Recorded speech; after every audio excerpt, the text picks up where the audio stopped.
Hello friends, welcome to this channel stock market info. तो चलिए friends, आज का ये सबसे पहला वीडियो स्टार्ट करते हैं मार्केट एनालिसिस के साथ। चार्ट से शुरू करेंगे फ्रेंड्स निफ्टी 50 का। जैसे कि आप चार्ट देख सकते हो कि आज बहुत ही ज़्यादा शानदार क्लोजिंग दी है मार्केट ने फॉर अ चेंज। ठीक है, गैप अप के साथ स्टार्ट हुआ था मार्केट, फिर थोड़ा सा शुरू में प्रेशर आया और फील हुआ कि आज मार्केट फिर से रेड जोन में ही जाएगा, रेड में ही क्लोजिंग देखा। लेकिन नहीं, बॉटम से आकर फिर से बाइंग हुई एक लेवल पर और मार्केट ने आज अच्छी क्लोजिंग दी 125 पॉइंट्स की। सेम सिनेरियो आप सेंसेक्स में भी देख सकते हो, जैसे कि 431 पॉइंट्स की एक ग्रीन में क्लोजिंग दी है। तो आज बहुत ही ज़्यादा अच्छा था मार्केट, शानदार क्लोजिंग के साथ। नेक्स्ट है फ्रेंड्स, अगर आप इसका क्रेडिट अगर किसी को देना चाहो ना, तो वो एक ही है, दैट इज़ निफ्टी बैंक। अगर आप निफ्टी बैंक को देखो, गैप अप के साथ स्टार्ट हुआ और फिर धीरे धीरे जैसे जैसे मार्केट प्रोग्रेस हुआ, एक टॉप लेवल पर आकर एक अच्छी डिसेंट क्लोजिंग दी है निफ्टी बैंक ने। 1100 प्लस पॉइंट्स की क्लोजिंग हुई है निफ्टी बैंक में। और अगर आप टॉप गेनर्स भी देखो निफ्टी बैंक में, तो आपने अगर ऑब्जर्व किया हो तो लिस्ट में है bank of Baroda, Canara bank, PNB, federal bank, IndusInd bank, सारे ही पीएसयू बैंक्स हैं फ्रेंड्स। और अगर आप परसेंटेज चेंज देखो तो मतलब हर एक बैंक ने 3% से ज़्यादा की ही क्लोजिंग दी है एवरेज। बैंक ऑफ बड़ौदा ने 5% से भी ज़्यादा की क्लोजिंग दी है। तो ऐसा क्यों है फ्रेंड्स? रीज़न आपके साथ शेयर करती हूँ, क्योंकि जो आरबीआई ने रिसेंटली कुछ मेजर्स लिए हैं, उन्होंने मॉनेटरी पॉलिसी की जो मीटिंग की उसका आउटकम भी था, उसमें कुछ उन्होंने मेजर्स अनाउंस किए थे, जिसमें वो चाहते हैं कि लिक्विडिटी स्टेबल हो जाए, डॉलर का इन्फ्लो बढ़ जाए, ठीक है, और रुपये की डेप्रिसिएशन कम हो जाए।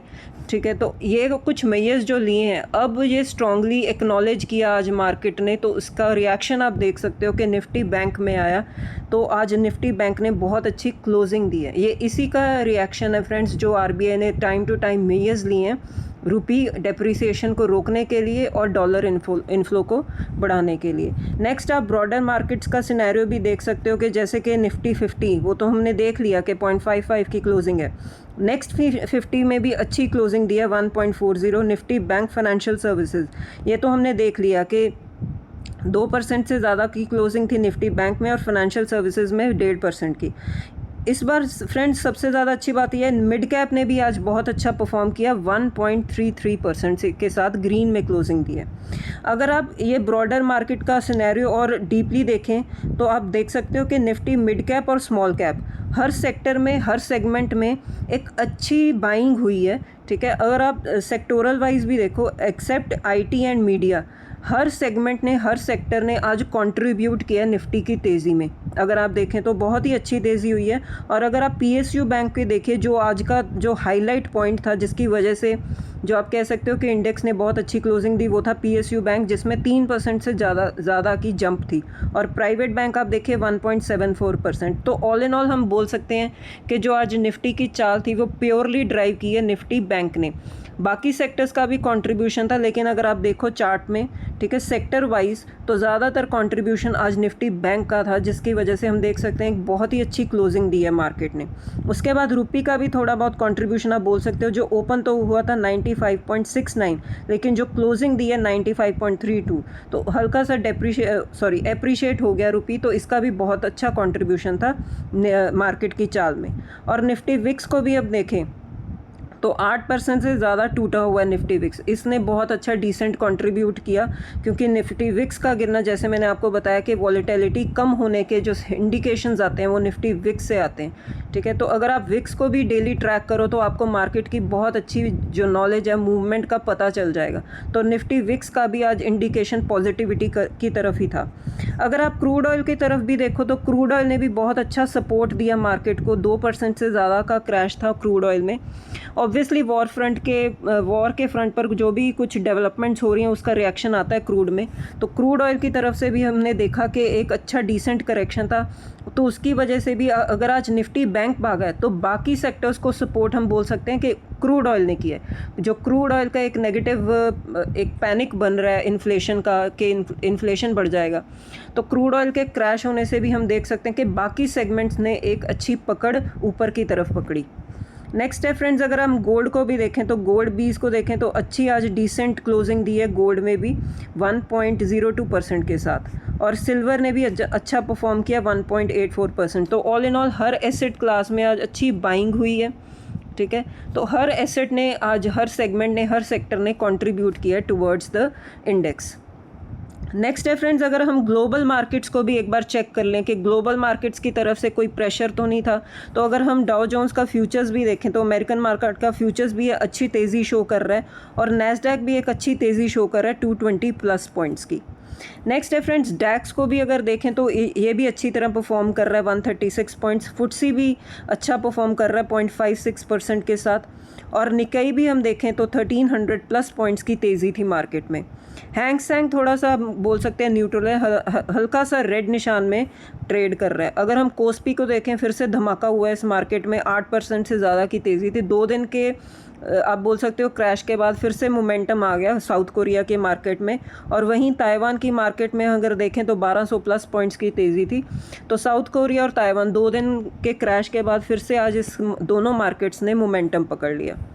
नेक्स्ट है फ्रेंड्स, अब कुछ खबरों को भी फोकस में रखेंगे, कुछ न्यूज़ जो मतलब पूरा दिन मार्केट में आई हैं जिसको हमने डेफिनेटली कंसिडर करना चाहिए कि फिच है जो इन्होंने इंडिया की जो जीडीपी ग्रोथ है इसकी फोरकास्ट को जो है कट कर दिया है, कम कर दिया 6.4%। तो उनका यही बोलना है कि जो वॉर का इम्पैक्ट है वो आने वाले टाइम में दिखेगा इकोनॉमी पर। लेकिन हम बोल सकते हैं फ्रेंड्स, ये जो इंडेक्स है ना, ये जो रेटिंग्स हैं, ये जो डाउनग्रेड किया है, ये ऑलरेडी मार्केट ना फैक्टरिंग कर चुका है, ये ऑलरेडी प्राइस्ड इन है इंडेक्स में अगर आप देखो तो। वैसे आरबीआई ने भी ये जो जीडीपी की प्रोजेक्शंस दी हैं उन्होंने रिवाइज़ की हैं, कम की हैं, ठीक है। बट ये आपकी नॉलेज के लिए आपको बता रही हूँ कि फिच ने भी डाउनग्रेड की है रेटिंग। ऑब्वियसली ये सेलिब्रेट करने वाली बात नहीं है, ठीक है। लेकिन अगर हम ये देखें कि ये नेगेटिव न्यूज़ है तो मार्केट पर इसका इम्पैक्ट क्यों नहीं है, तो यही मैं बता रही हूँ फ्रेंड्स कि मार्केट पर इम्पैक्ट इसलिए नहीं है क्योंकि ये ऑलरेडी चीज़ पता है कि क्रूड ऑयल के बढ़ने से, इन्फ्लेशन के आने से आने वाले टाइम में इकोनॉमी की जो भी कंट्रीज़ हैं जो क्रूड ऑयल ज़्यादा इंपोर्ट करती हैं, उन आने वाले टाइम में उनकी ग्रोथ पर इम्पैक्ट आएगा ही आएगा। और ये ऑलरेडी जो है इकोनॉमीज़ एक्नॉलेज कर चुकी हैं, जो हमारे आरबीआई ने जीडीपी को रिवाइज़ कर दिया, प्रोजेक्शंस को रिवाइज़ कर दिया, तो ये सब चीज़ें नोटिस में आ चुकी हैं। नेक्स्ट है फ्रेंड्स, एक न्यूज़ आई है, extreme heat dents productivity at India garment factories. तो एक्सट्रीम हीट की वजह से जो कुछ सेक्टर्स हैं इम्पैक्ट हो सकते हैं, उसमें से एक है गारमेंट फैक्ट्रीज़। तो इसके लिए आप टेक्सटाइल जो सेक्टर है, टेक्सटाइल की कंपनीज़ हैं, उनको फोकस में रख सकते हो। आने वाले टाइम में उनके रिजल्ट्स कैसे होंगे और जो मौसम का इफ़ेक्ट है, एक्सट्रीम हीट का इम्पैक्ट है, कैसा होगा हम देखेंगे। नेक्स्ट है फ्रेंड्स, जो डोनाल्ड ट्रंप की तरफ से वॉर के फ्रंट पर कुछ न्यूज़ आई, इसका भी हाँ हम बोल सकते हैं थोड़ा बहुत इम्पैक्ट था कि उन्होंने अनाउंस किया है कि आने वाले 2 हफ्तों में वो कंप्लीट करेंगे, जो अनाउंसमेंट करेंगे, जो ईरान के साथ वॉर चल रही है उसका फाइनल जो प्रिंट है वो सामने रखेंगे। And he is still open to signing a deal and Iran is also interested. तो ये कुछ उन्होंने अपनी तरफ से स्टेटमेंट्स दिए हैं कि आने वाले दो हफ्तों में वो फाइनल करेंगे, इस वॉर को साइन करेंगे, whatever conclusion will be there. तो देखेंगे कि वॉर के फ्रंट पर अब क्या न्यूज़ आती है। नेक्स्ट है फ्रेंड, वोडाफोन आइडिया के लिए आज बहुत ही अच्छी न्यूज़ थी क्योंकि बॉम्बे हाई कोर्ट ने उनको रिलीफ दे दिया है इन स्पेक्ट्रम चार्जेस केसेस। तो इसकी वजह से आज बहुत ही अच्छा भागा जो शेयर है, 3% से ज़्यादा की तेज़ी दिखा दी। लास्ट है फ्रेंड्स, एक आईपीओ आया है, मेन बोर्ड आईपीओ, जिसका जो था लास्ट डे था, जो हेक्सागन न्यूट्रिशन आईपीओ, उन्होंने उसकी स्ट्रॉन्ग डिमांड थी आईपीओ की, और जो आईपीओ है सब्सक्राइब हो गया over 20 times on the final day. तो इस आईपीओ में अगर आपने पैसा लगाया तो आप देख सकते हो कि बहुत ही अच्छा रिस्पॉन्स आया आईपीओ में। तो आज बहुत ही अच्छी तरह से सब्सक्राइब हो गया आईपीओ। तो ठीक है फ्रेंड्स, ये थे पूरा मार्केट का सिनेरियो और कुछ न्यूज़ जो बहुत ही ज़्यादा फोकस में थी। होपफुली आपको वीडियो अच्छा लगा होगा, तो वीडियो को लाइक कीजिए, शेयर कीजिए और चैनल को सब्सक्राइब कीजिए। तो मिलते हैं फ्रेंड्स अब नेक्स्ट वीडियो में। Till then bye bye.